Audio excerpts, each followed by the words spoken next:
preparei uma mensagem, ela está pronta, mas hoje pela manhã, conversando com o Senhor, Deus trouxe ao meu coração um desejo. O desejo de dar um testemunho. Vocês me conhecem, mas não me conhecem. E eu gostaria de compartilhar algo da minha própria experiência com os irmãos nessa manhã. Vocês viram que, pela graça e pela misericórdia do Senhor, nós estamos fazendo 25 anos de ministério à frente desta igreja.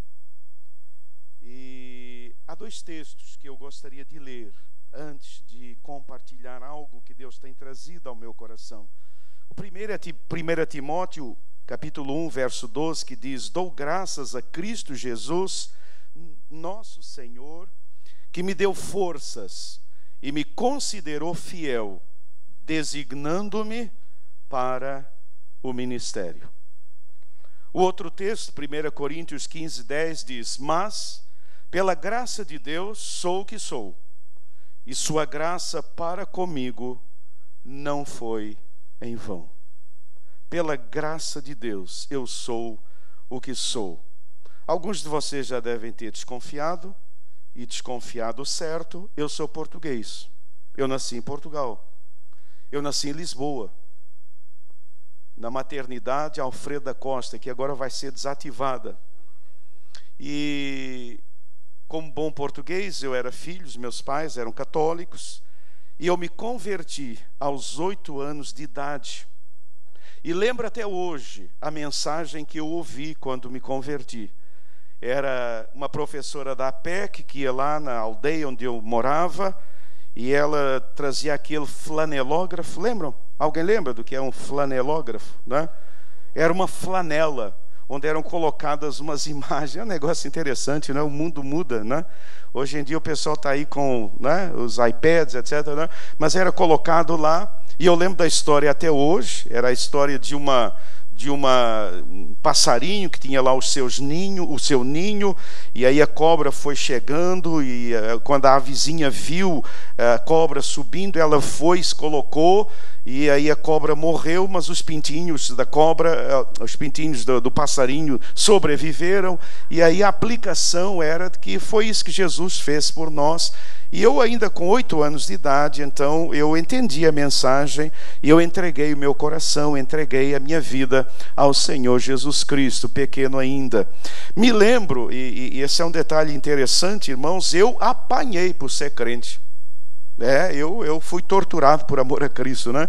Mas é bem interessante. Portugal naquela época, muito mais até do que hoje, um país extremamente católico, e onde eu chegava nas escolas eu era protestante, né? Então normalmente os meninos me pegavam porque eu não participava das coisas, e aí as meninas tomavam o meu lugar, as meninas ficavam do meu lado, porque eu era a parte mais frágil. Menina gosta disso, né?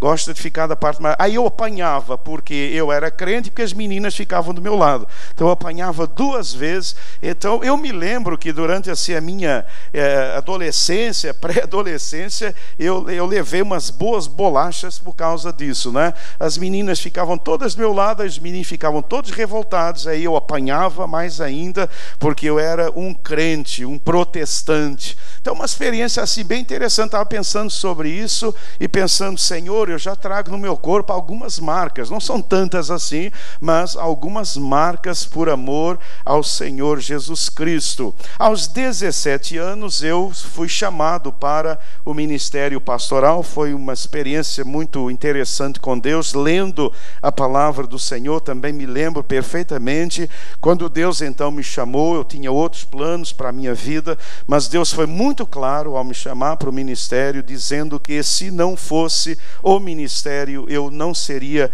feliz fazendo qualquer outra coisa que eu pudesse imaginar. Então o Senhor me chamou, e o meu planejamento à época pertencia a uma igreja dos Irmãos Unidos, que ainda existe lá. Quando lá vou, visito esses queridos e amados irmãos. Eu era ancião daquela igreja, apesar de ser muito jovem, e o planejamento era estudar na Suíça, onde havia um bom seminário. Mas acontece que aos 20 anos de idade, aos 19, 20 anos de idade, eu fui servir a Força Aérea e fui designado para as Ilhas dos Açores. Vocês já devem ter ouvido falar nas Ilhas dos Açores. Há ali uma base aérea, há um convênio com os Estados Unidos naquela base aérea. Eu fui servir ali. Eu era meteorologista, então eu servia ali naquela base aérea durante uns 2 anos, e ali eu procurei a minha denominação, não tinha a minha denominação, e um dia passando pela pequena cidadezinha de Praia da Vitória, eu vi uma casa onde tinha uma vitrine, eu ia dizer uma montra, mas vocês não vão entender se eu disser montra, é uma vitrine, e naquela vitrine dizia assim: dentro de poucos dias nós vamos inaugurar aqui uma missão batista, etc e tal. E eu fiquei feliz com aquilo e voltei lá, e quando voltei, tinha um casal de missionários, imaginem, batistas brasileiros. Era o pastor, Francisco Antônio de Souza e Márcia Venturim de Souza, que tinham ido para lá e estavam iniciando ali um trabalho nos Açores. Então, na verdade, como batista, eu sou fruto do trabalho missionário dos batistas brasileiros. Olha que coisa interessante, né?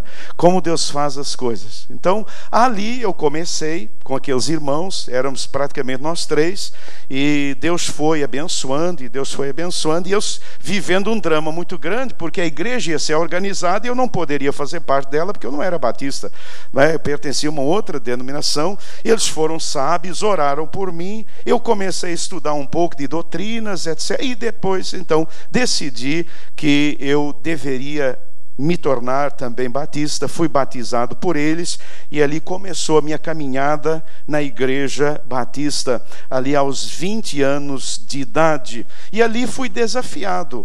Eu já tinha, e aí é uma outra coisa bem interessante, eu já tinha um amor pelo Brasil. Eu tinha uma correspondente aqui no Brasil. Eu me correspondia com uma menina aqui do Brasil. Eu não sei porquê, eu já tinha alguma paixão, né? Não pela menina, mas pelo Brasil, né? Eu não sei também, mas não, acho que não a conhecia, né? Mas eu já me correspondia com essa menina, e depois de estar lá nos Açores, então, ali os missionários me desafiaram: você vai para o Brasil, vai estudar lá no seminário, tem um seminário muito bom lá, aquela questão toda, e orando, e então eu tomei essa decisão. E aos 22 anos de idade, em 1976, eu desembarcava aqui no Brasil. Não foi de tamanco, mas quase. Como o pessoal diz, né? Mas eu desembarquei. Eu lembro também, até hoje, desse desembarque. Alguém foi me pegar no Galeão, e eu lembro que eu fiquei assim, muito assustado com o trânsito. Quando nós saímos lá da Ilha do Governador, e eu vi todo aquele trânsito, não é? Portugal é um país muito pequeno naquela época, então muito menor as coisas do que hoje. Eu lembro que eu fiquei meio assustado, e assim eu cheguei aqui ao Brasil. Eu vi orientado para procurar a Igreja Batista do Rocha, onde pastoreava o pastor José dos Reis Pereira, e ali fiquei então naquela igreja. Então esse é um primeiro momento assim na minha vida que me marcou muito. Um segundo momento foi o seminário. Em 78 eu entrei para o Seminário do Sul, né?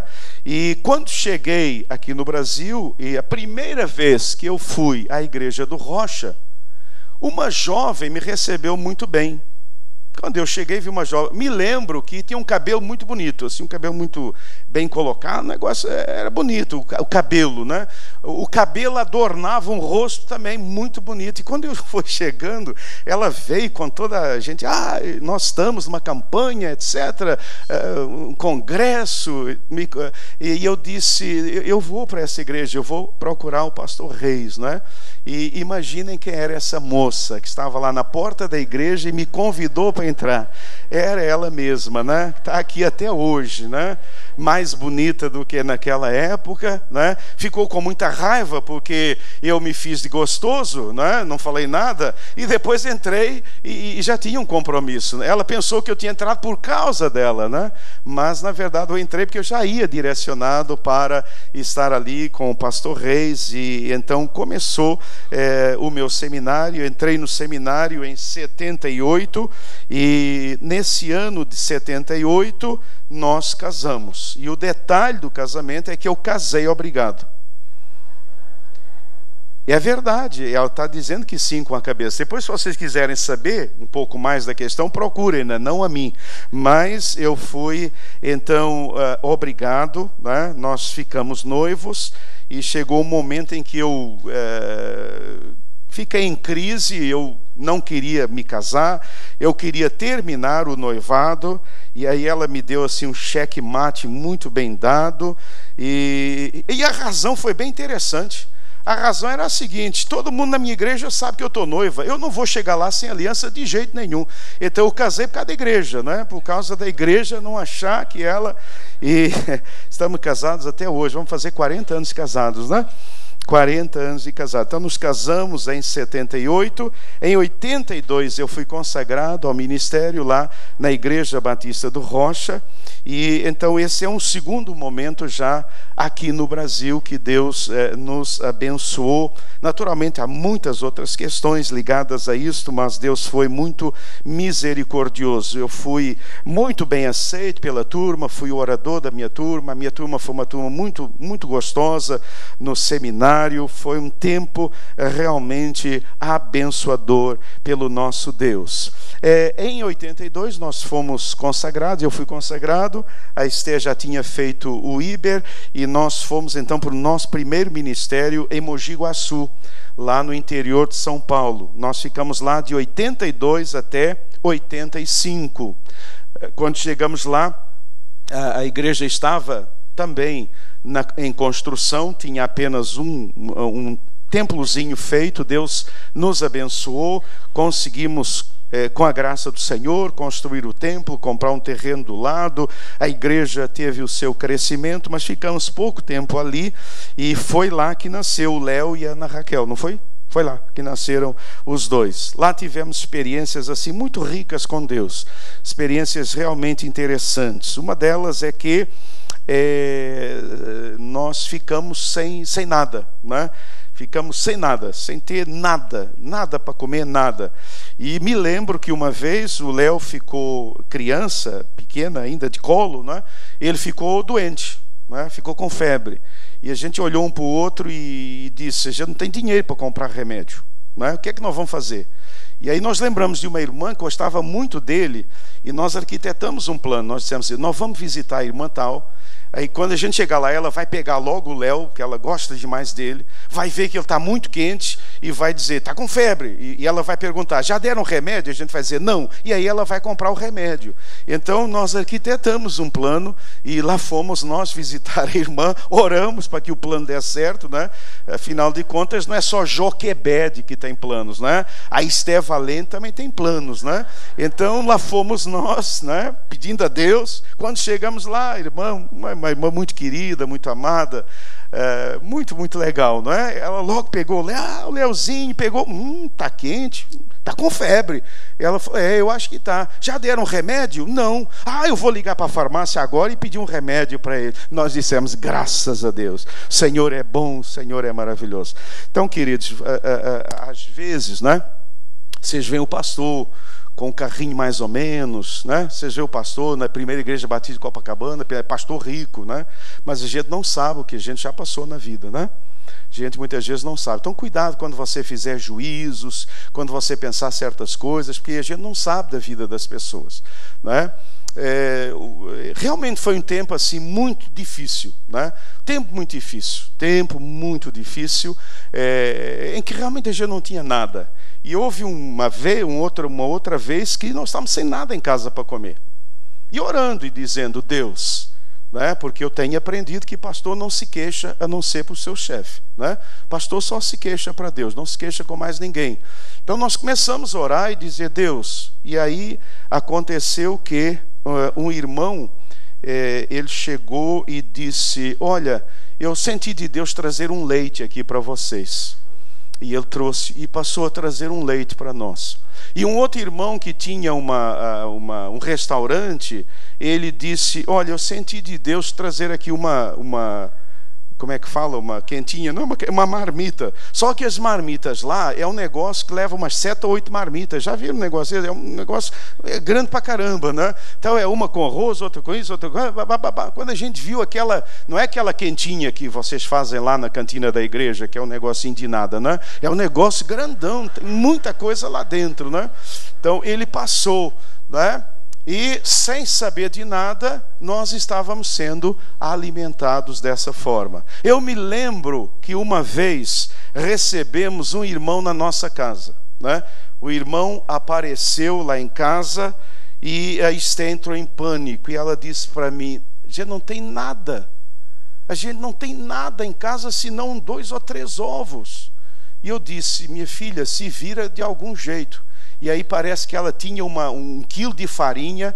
Ela botou 1 quilo de farinha em 3 ovos e fez uma omelete de farinha com ovo, né? E o omelete rendeu e a gente comeu aquela omelete com aquele irmão. Então foi mais ou menos assim esse primeiro ministério, muito interessante, né? Mas ali nós aprendemos a orar e entendemos que Deus permite dificuldades nas nossas vidas para que nós possamos aprender muita coisa. Eu lembro até hoje, quando eu cheguei lá, escrevi uma carta para o Globo, escrevi uma carta para o Jornal do Brasil, uma carta assim bem triste, bem chorosa. Eu sou pobre, estou em tal lugar, gostaria de receber um jornal, né? Porque nem dinheiro para comprar um jornal eu tinha, nem dinheiro para comprar um jornal, né? Hoje, com a internet, você já pode acessar todos os jornais. Então foi realmente assim um tempo onde nós aprendemos muitas coisas, onde nós aprendemos a buscar o Senhor, onde nós aprendemos a depender do Senhor. Então, meu irmão, quando você passar por problemas, dificuldades, necessidades, lembre, Deus tem um plano, Deus tem um projeto. Mas foi ali que eu aprendi uma coisa na minha vida, foi ali que eu aprendi a lidar com dinheiro. Foi nessa circunstância que eu aprendi a lidar com dinheiro. E eu sou uma pessoa que nunca tive praticamente dívidas, cartão de crédito, todas essas questões, absolutamente centrado financeiramente, porque eu sei o que é não ter R$1,50 no bolso para comprar um jornal. Você não sabe, mas eu sei. Você não sabe o que é isso, mas eu sei. Cartão de crédito, eu não sabia o que era isso. Eu não sabia o que era isso, cartão de crédito. Então, esse foi um tempo em que realmente Deus nos abençoou sobremodo. E eu agradeço a Deus. E é interessante, em cada ministério, Deus foi orientando e Deus foi ensinando verdades para nós. Ficamos ali, acho que 2, 3 anos em Mogi Guaçu. Aí voltamos para o Rio de Janeiro e houve o nosso segundo ministério, que foi a Igreja Batista de Piedade. Então, nós assumimos lá em 1985, ministério em Piedade. Ficamos até 92. Foi quando nasceu a Carla, nós já estávamos lá em Piedade, e foram 7, 8 anos também, muito abençoados por Deus ali na igreja. Estou vendo lá o Jó, estou vendo lá a esposa, não é? Que eram lá de Piedade. Paulo Marcos, que está aqui hoje, com seus filhos também estavam lá conosco em Piedade. Foi um ministério muito abençoador, e ali eu aprendi uma outra verdade. Diante de muitas dificuldades e lutas, foi ali que eu aprendi a orar, a depender completamente do Senhor na minha vida e no meu ministério. Então foi ali, durante esses anos que passamos ali em Piedade, anos abençoados por Deus, de lutas, de dificuldades, mas Deus sempre nos abençoando de uma forma tão grande e tão tremenda. Depois de alguns anos em Piedade, oramos, pedimos a Deus uma nova direção em relação ao ministério, e o Senhor nos deu a direção de Copacabana. Me lembro até hoje que Deus falou ao meu coração, mais ou menos no mês de abril, março, abril, o Senhor me falou que eu seria pastor em Copacabana. O convite só veio no mês de novembro, mas eu já sabia, Deus já tinha falado ao meu coração. E Copacabana, irmãos, era, à época, e ainda é, um grande desafio, grande desafio. Copacabana, e o que chegava aos meus ouvidos é que era uma igreja onde não parava pastor. Era uma igreja, isso foi o que chegou aos meus ouvidos à época. Os colegas que sabiam que eu viria para cá diziam: você é louco, Você é louco sair dessa igreja e ir para Copacabana. Não faça uma coisa dessa, não faça isso não. Você vai chegar lá e vai ser mais um que vai ter problemas e aquela história toda. Mas oramos ao Senhor. Desafio da construção.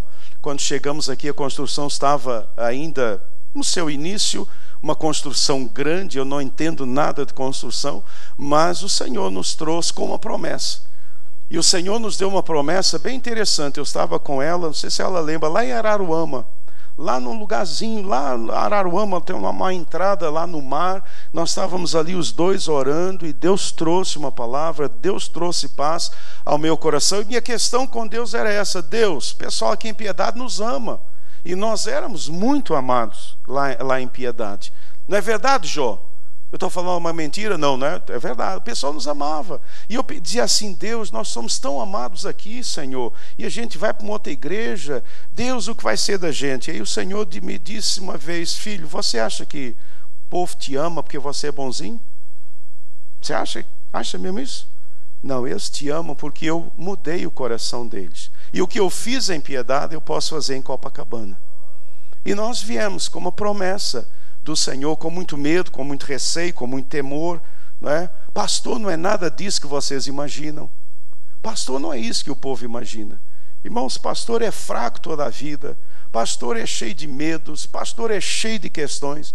Pastor, não é nada disso que vocês imaginam que pastor é, né? E a gente vem com temor, com tremor diante de Deus. Senhor, o que é que vai acontecer? Deus, construção, e se essa construção não sai do papel, Deus, como é que vai ser? O Senhor disse: confia em mim. E viemos e confiamos no Senhor. E aqui chegamos em 95. Aliás, deixa eu ver se a data está certa. Não, aqui chegamos em 92. Em 92 a igreja estava orando. A igreja estava pedindo a Deus um obreiro que ficasse alguns anos. Acho que a ideia eram 15 anos. Um pastor que ficasse mais alguns anos na igreja. E nós aqui chegamos, e pela graça do Senhor, né? Pela graça de Deus, aqui estamos até hoje. Em Piedade ainda, Deus nos abriu uma porta bem interessante no Seminário do Sul. E foi bem interessante, foram 20 anos de magistério ali no seminário. Hoje eu faço as contas e praticamente são 1000 pastores que durante esse tempo passaram por ali. E por isso eu sou conhecido, não é? Onde vocês vão muitas vezes falam o meu nome, conhecem, porque o pastor foi aluno lá. E foram anos assim muito especiais de Deus. Ainda aqui eu continuei sendo, e dou graças a Deus por esta oportunidade maravilhosa de ter sido professor lá no Seminário do Sul. E então o Senhor nos trouxe para a igreja. Pela graça de Deus, a igreja foi crescendo, não um crescimento explosivo, mas a igreja tem crescido.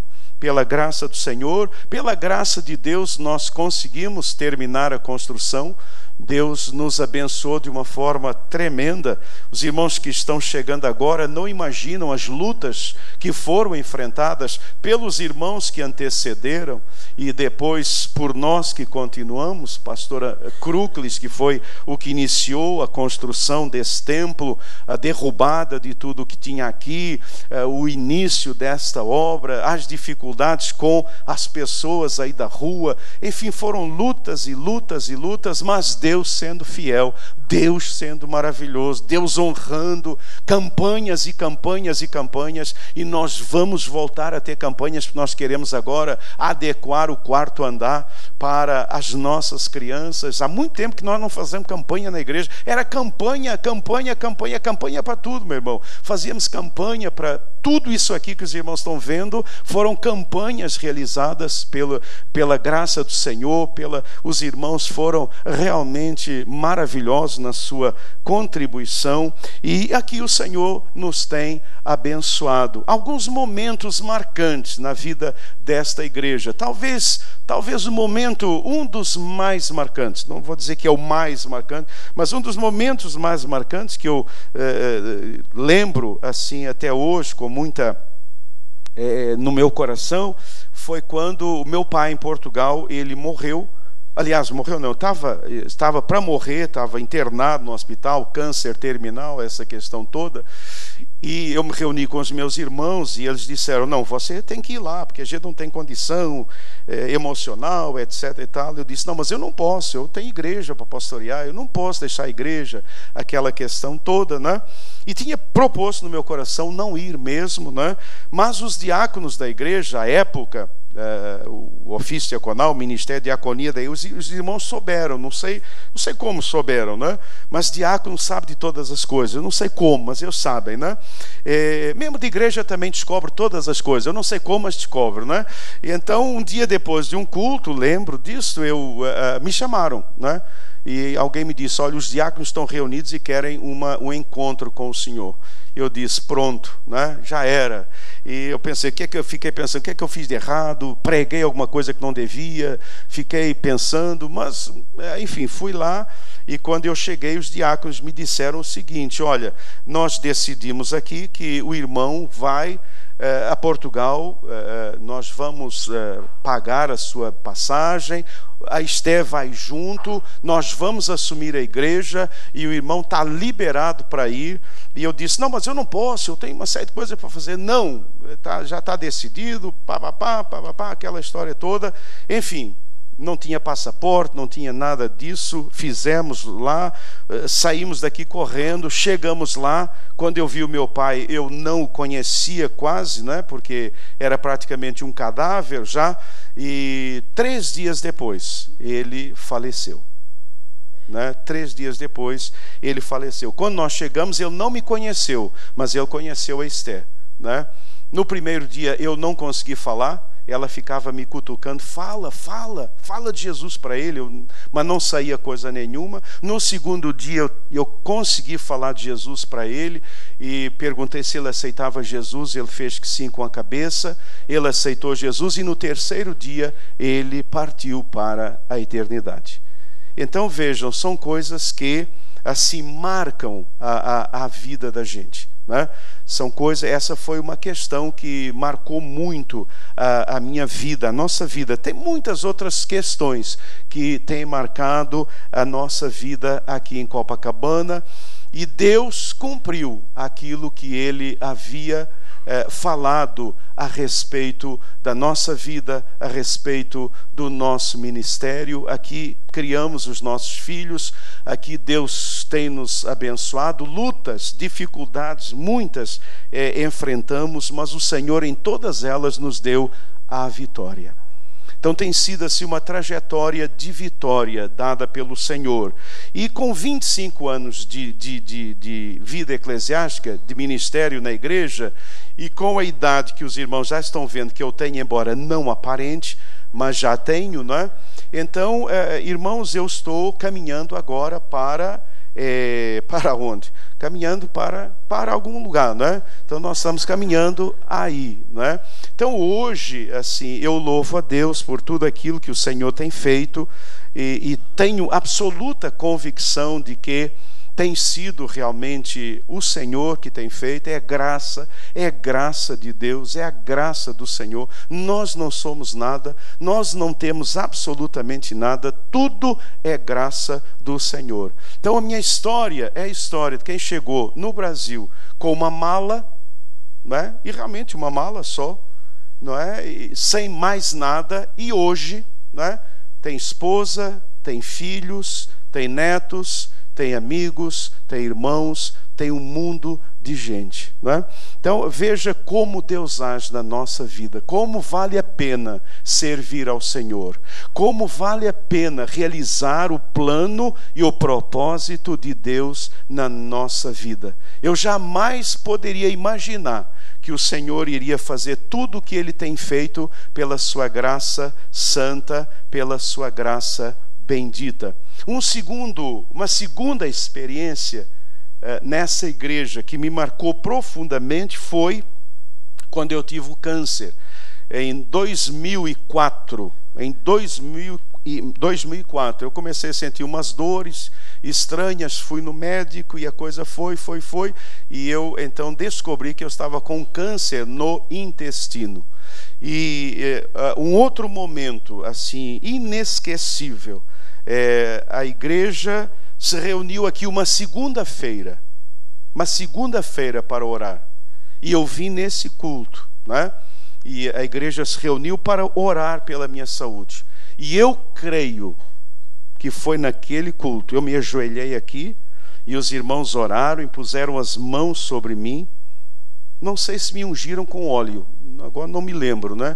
Mas eu acredito que me ungiram com óleo, né? Fui ungido com óleo. Porque, meu irmão, nessa hora, você não tem discussão teológica. Você só discute teologia quando está tudo bem. Mas quando você está na marca do pênalti para morrer, você pede vários óleos para ungir, não é só um não. Entenderam? Então nós temos que aprender certas coisas na vida. Essa coisa fria, às vezes, é um negócio sério. Aliás, eu tive experiências aqui nesta igreja de irmãos que não criam em cura. Quando eu cheguei nessa igreja, tinha uma irmã aqui que me detestava, porque achava que eu era pentecostal. Quem me salvou foi a irmã Eli Celso. Cadê Eli Celso? Eli está lá, cadê Celso? Eles é que me salvaram. Porque quando eles iam para as reuniões da convenção, o pessoal dizia assim: esse seu pastor é muito pentecostal, a sua igreja vai. Aí eles diziam: não, minha irmã, a nossa igreja está uma bênção. Aí o pessoal dizia assim: se vocês estão falando, a gente acredita. Então eles me salvaram, irmãos, ser expulso. Eu estou aqui até hoje pela graça e pela misericórdia do Senhor. Pela graça e misericórdia do Senhor. Então havia uma irmãzinha quando eu cheguei que ela me achava, ela me detestava. Ela tinha dito assim: se depender de mim, esse pastor nunca vai pisar em Copacabana. E aí, sem eu saber de nada, a irmãzinha um dia estava atravessando a rua, desmontou e caiu.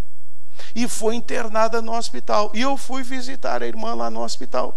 E eu fui visitá-la no hospital. E eu orei com ela. E eu, na oração, o Senhor me levou a orar. E eu orei e dizer: Senhor, eu te agradeço porque a tua serva já foi, já voltou, e o Senhor vai curar em nome de Jesus. Quando eu abri o olho, a irmã estava assim espantada. Ela disse: pastor, eu tenho um problema sério de coração e eu pensei que eu ia morrer nessa operação, mas o senhor orou. E eu disse: Deus, e agora? Deus, e agora? Eu não estou sabendo nada disso não, Deus. Mas acontece que a irmã foi operada, ela não morreu, ela voltou. E depois que ela voltou, então ela mudou completamente. Porque ela experimentou o poder do Senhor na vida dela.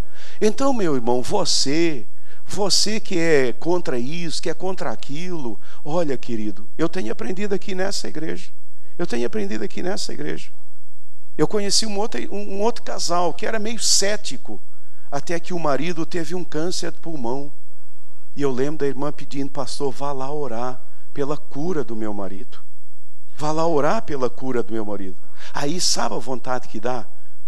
Pastor, é tão carnal, né? A vontade que dá é assim: não vou orar coisa nenhuma, minha irmã, né? Você não crê? Não, pastor é cheio de amor pelas suas ovelhas. E fomos lá e oramos e vimos a mudança na vida daquela irmã. Então você que é um cético, você que é uma pessoa cética, meu irmão, hoje eu não brigo com ninguém não. Sabe o que é que eu faço? Eu espero chegar a sua hora. A sua hora vai chegar, meu irmão. A sua hora vai chegar. Eu não brigo não, sabe? Não brigo mais. Ah, pastor, esse negócio tudo que o senhor faz, não brigo mais. Eu digo: Deus, eu sei que a hora dele vai chegar. Um dia ele vai estar lá naquela circunstância e vai pedir: pastor, pelo amor de Deus, lembra que o senhor falava lá na igreja? Faça isso agora por mim. E eu vou orar. E sabe o que é pior, irmãos? Deus age e Deus opera. Você às vezes ora assim: Deus, leve esse irmãozinho para a eternidade, leva. E o Senhor diz: não, filho, não é assim.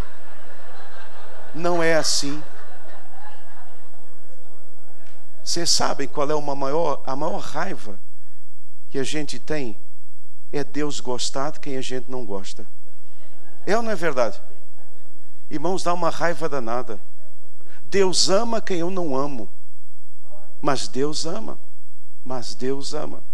Então tem sido experiências assim muito ricas, né? E quando teve a questão do câncer, eu lembro até hoje, a igreja veio amorosa.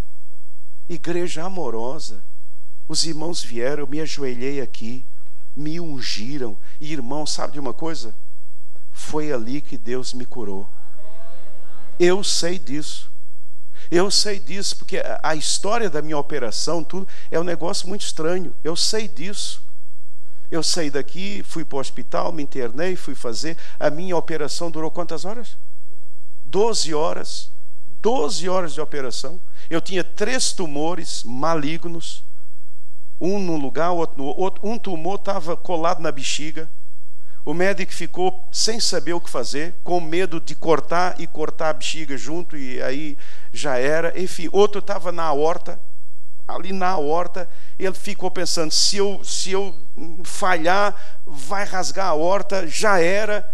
Irmãos, um negócio assim impressionante. Fala com o doutor Alemar, para você ver. Deus fez um milagre. Saí da mesa de operação, fui para o quarto, ou fui para a coisa. Lembro até hoje que eu estava lá na UTI, no CTI, não sei o quê. Abri os olhos e vi um rosto bonito, lábio vermelho, assim olhando para mim, rindo. Aí eu pensei, Deus, eu estou no céu. Isso é uma anja.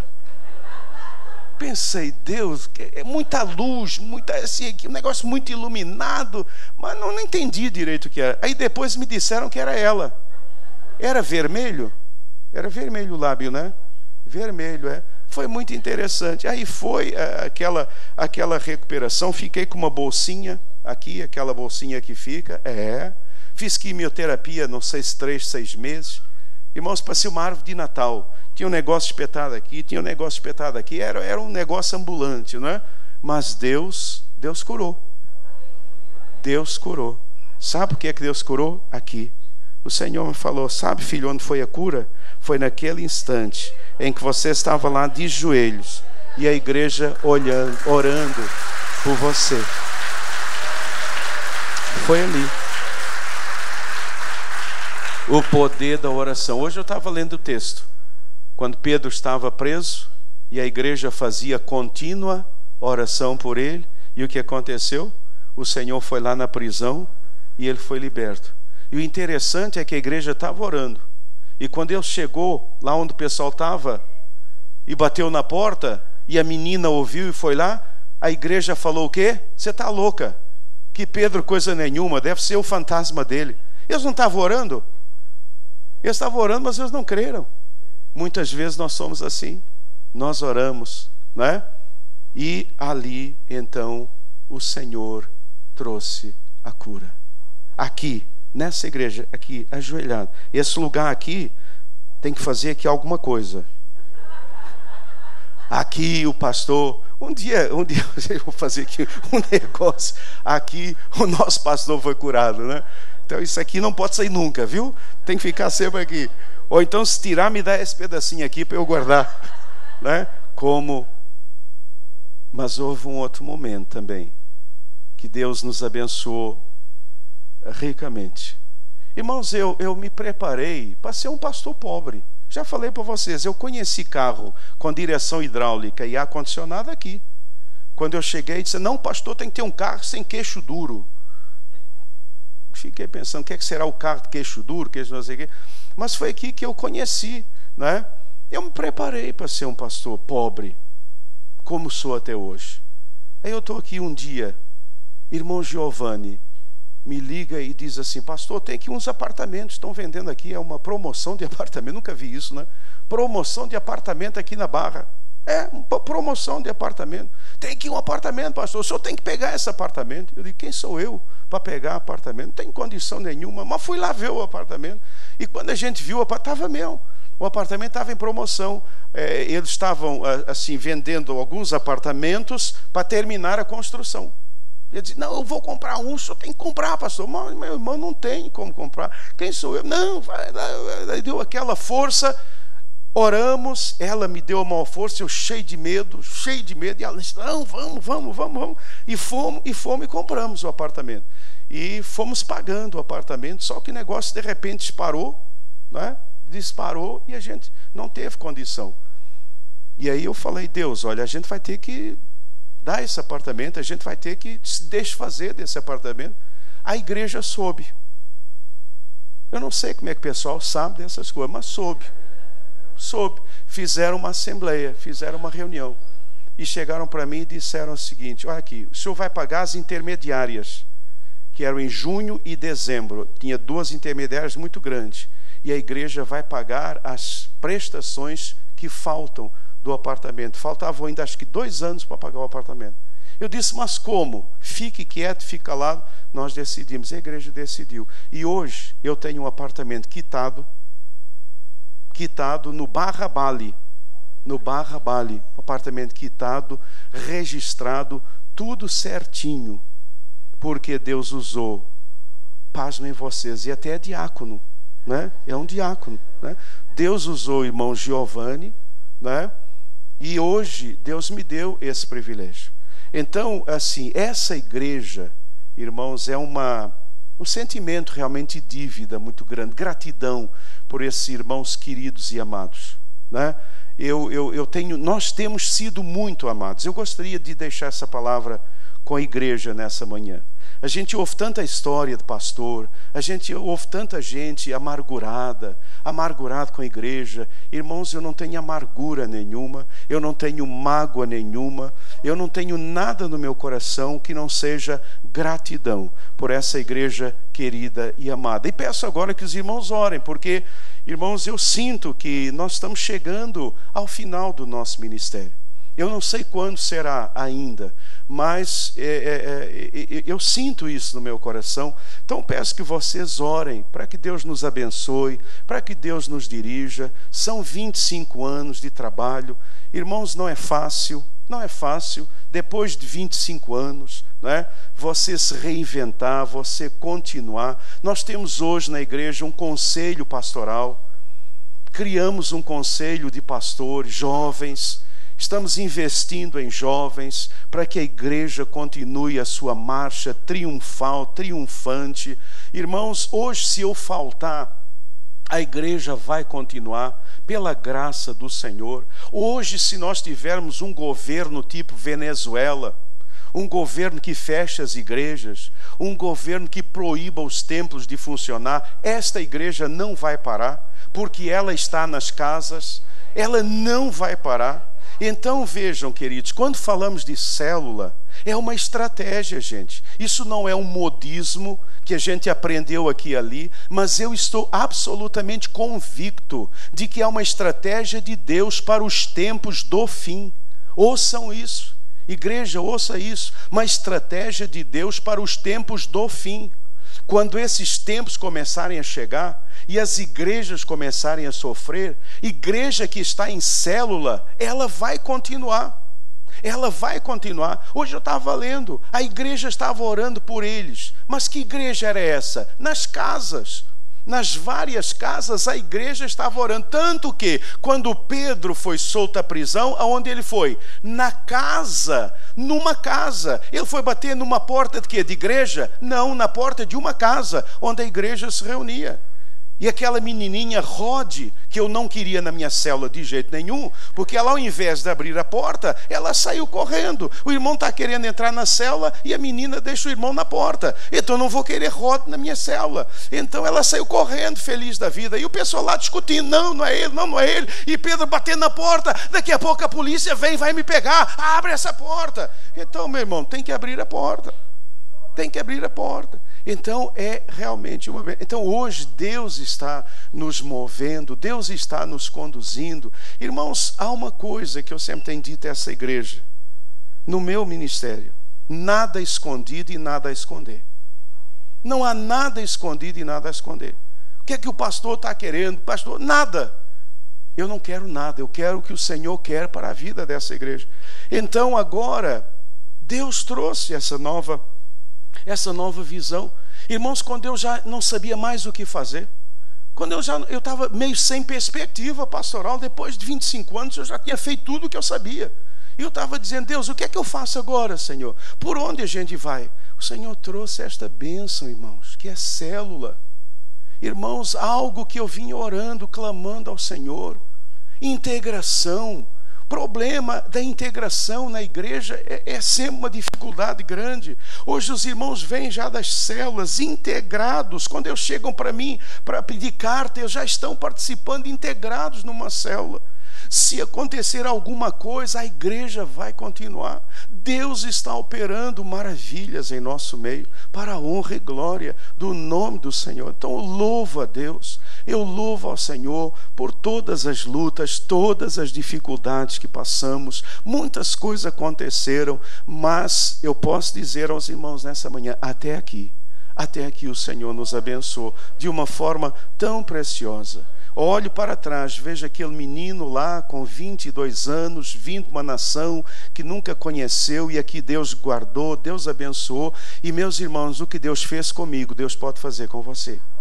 Deus pode pegar a sua vida. Então talvez você aqui nessa manhã: ah, mas quem sou eu para dirigir uma célula? Ah, mas quem sou eu para fazer isso? Ah, mas quem sou eu? Meu irmão, você é como eu era também, mas Deus faz, Deus opera de forma tremenda e de forma maravilhosa. Então nesta manhã eu gostaria de dar esse testemunho. Na verdade, sou fruto de missões mundiais, agora missões no mundo. Então, na verdade, sou fruto desse trabalho que foi realizado lá pelos batistas brasileiros nos Açores. Deus tem, enfim, pela sua misericórdia, Deus tem nos usado. E nessa manhã eu gostaria de dizer um muito obrigado, meu e da minha esposa, né?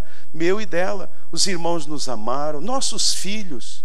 Essa igreja nunca foi aquela igreja de cobrar: filho pastor, filho pastor, filho pastor. Não, meus irmãos, nunca isso aconteceu. As crianças cresceram aqui, foram amadas. Tivemos problemas com o Léo. Nunca esqueço como essa igreja abraçou.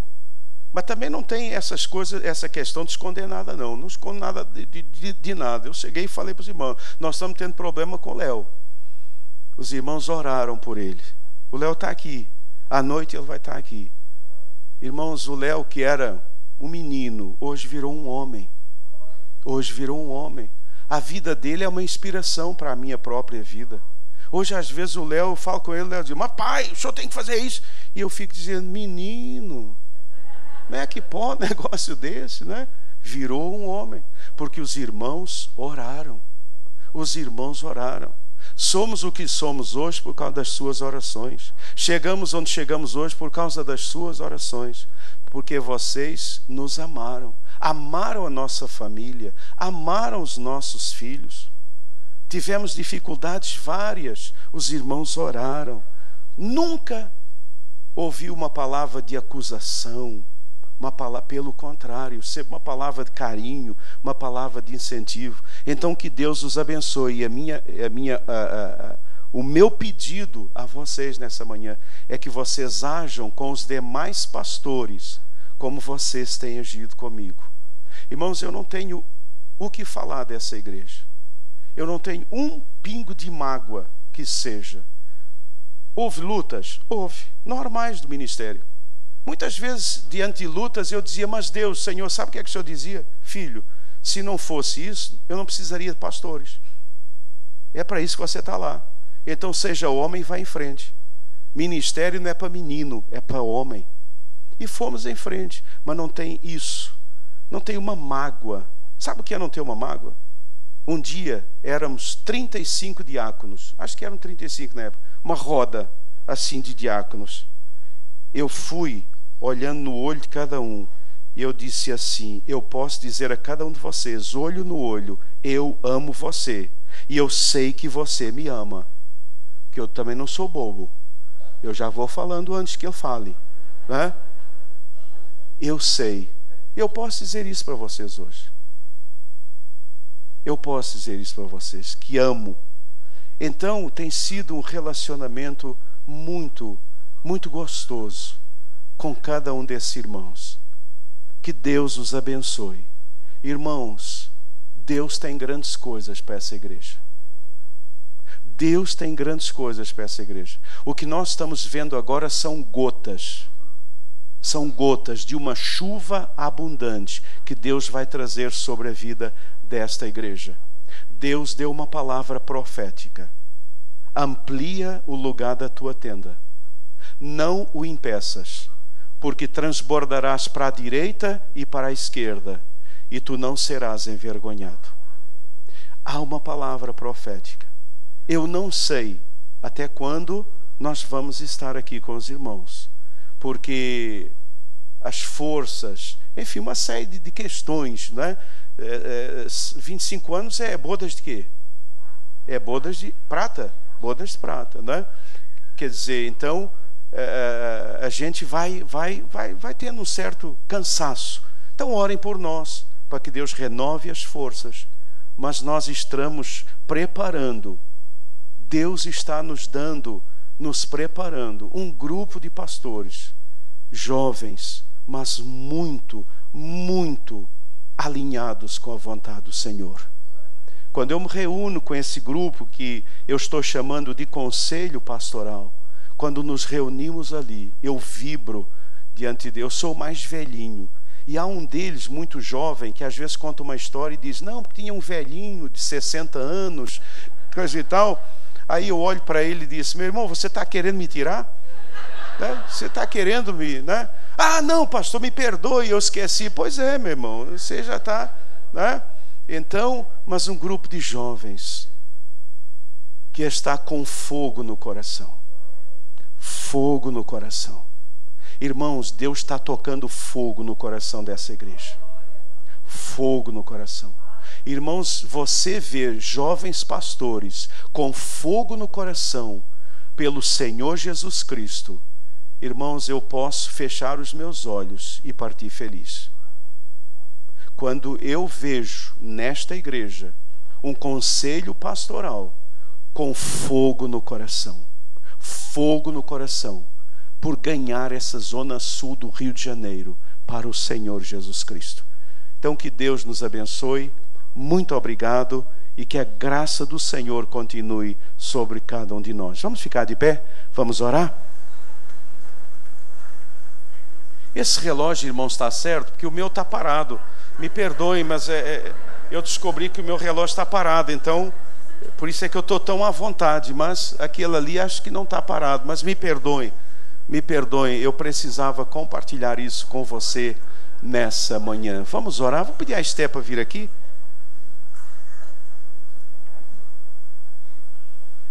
Eu realmente agradeço a Deus pela vida da Esté, pelo amor que vocês têm por ela. Quando a Esté não vem na igreja, todo mundo pergunta, cadê a Esté? Cadê a Esté? Isso faz tão bem para a gente. Assim, saber que a esposa também... Dá para subir aqui, minha filha? Dá?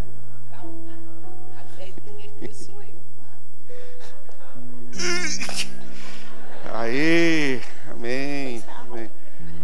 Eu quero agradecer aos irmãos também pelo amor, pelo carinho. É tão bom, né? Quando você fala bem dela, adoça a minha boca, né? Então, vocês têm sido tão amorosos com ela, com os nossos filhos. À noite, eu acho que eles vão estar aqui. E nós somos tão gratos a cada um de vocês. Eu gostaria que você...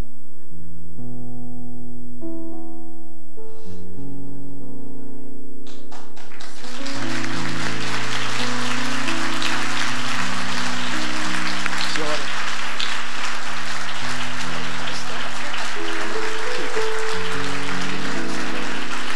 Não. Não. E Giovanni, você pode vir orar? Orar. Giovanni. Irmãos, eu não posso citar nomes. Eu não sei se vocês o conhecem, mas durante esses anos foi o vice-presidente dessa igreja e alguém que Deus usou muito para nos abençoar. Então eu gostaria que ele orasse agora, agradecendo esse momento. Irmãos, eu vou ser bem breve, mas antes da oração, teve 2 momentos realmente que mexeram comigo, porque foi Deus falando assim através da oração que me transformou e que tem a ver com o pastor. O primeiro foi na escolha desse pastor, né? Que a comissão reunida pediu a Deus. Nossa igreja aqui sempre foi uma igreja abençoada. Os pastor Reis Pereira, pastor Paulo Roberto Seabra, pastor Krug, todos os líderes da denominação passaram por aqui. Então nossa igreja estava assim já acostumada com grandes servos do Senhor. Mas o pedido nosso era que Deus nos mandasse alguém, não que ficasse um pouco de tempo. Em 30 anos, nós tivemos quase 30 pastores aqui. Então os irmãos imaginam que a cada ano, às vezes em um ano, mais de dois pastores. Então o pedido de toda aquela comissão foi: Senhor, nos dá um servo teu que tu já tens escolhido, seja quem for, Pai, mas que venha para ficar aqui muito tempo. E a comissão se reuniu e pediu isso, todos da comissão, e Deus atendeu. Agora, irmãos, teve um outro momento que eu tenho que compartilhar. O pastor ia se operar. O pastor já comentou aqui. Agora eu quero mostrar pelo outro lado. Estávamos aqui, foi marcado o dia da oração. E a igreja foi convidada: olha, enquanto o pastor estiver orando, eu estiver sendo operado, nós estamos aqui orando. E cedo, não me lembro exatamente a hora, mas cedo a igreja já estava aqui orando. Só que a gente esperava uma cirurgia 2, 3 horas, talvez. E aí 8 horas, 9 horas, 10 horas da manhã, a gente está aqui orando, a igreja toda aqui de joelho orando. Terminava um, começava outro sem parar. Aí deu 11 horas, deu meio-dia, deu 1 hora e a igreja, e só de repente chegava de: olha, o pastor ainda está na cirurgia. Olha, o médico veio aqui alguns dias depois e narrou isso que o pastor contou aqui. Que ele abriu e, ao abrir, descobriu uma série de coisas, né? Ele estava esperando um quadro e o quadro estava muito pior, então ele teve que tirar muito mais coisas. E quem sustentou isso, meu irmão? Foi nosso Deus, mas atendendo ao clamor da igreja aqui, né? Então foram momentos que nós que experimentamos isso, tivemos assim uma resposta de Deus ao nosso coração, e nós somos gratos a Deus. Teve mais bênçãos ao longo desses 25 anos, né? Foram muitas bênçãos, mas essas duas são bem marcantes, né? Porque estão nos nossos... Quem teve o privilégio de participar é agradecido a Deus. Irmãos, olha, a oração realmente é para a igreja reunida clamando ao Senhor. O Senhor espera isso, aguarda isso, usa os motivos que forem para atender ao clamor de um povo que está de joelho. E foi o que aconteceu conosco. Então é com muita alegria que eu oro a Deus e agradeço a Deus por esses 25 anos. Pai, nós te somos gratos, porque tu enxergas as necessidades que passam no nosso coração. Tu enxergas a necessidade do teu povo. O teu servo estava ali em uma outra igreja, mas precisava passar por esse momento. Foste tu que o trouxeste para cá. Mas, Pai, nós, como teu povo também aqui, necessitávamos crescer debaixo das tuas mãos poderosas, e tu atendeste ao clamor da nossa oração. Tu nos enviaste, Pai. Nós não o conhecíamos, mas tu o conhecias profundamente, Pai. Tu sabias da necessidade dele e tu sabias das nossas necessidades. Por isso, Pai, é como povo teu que nós te agradecemos. Te dizemos muito obrigado, Senhor, por tudo que tu tens feito. Senhor Deus, por esta igreja. Ó Pai, é um privilégio fazermos parte dessa igreja aqui. Que tu abençoes a cada um de nós, Senhor Deus. Que saiamos daqui motivados a te clamar, a te buscar, a dobrar os nossos joelhos ante a tua presença, Senhor Deus. Que nós possamos confiar unicamente em ti, Pai. Que nós dependamos unicamente de ti para todas as nossas necessidades. Tu és um Deus maravilhoso, tu és um Deus grandioso, que enxerga, que fez todas as coisas, agora, no passado e o que está no futuro nos reservando. Por isso, Senhor Deus, queremos depositar a nossa gratidão aos teus pés, Pai, por esta família, por esse pastor, pela sua esposa aqui conosco, que tu continues abençoando, Pai, que tu abençoes a sua geração, os seus filhos, os seus netos, todos sejam abençoados por ti. Derrama da tua graça, continua derramando, para que todo esse povo, toda essa população seja abençoado por ti, Senhor Deus. Te agradecemos e o fazemos. Te agradecemos por esses 25 anos e por todo o tempo que estiver aqui conosco, Pai.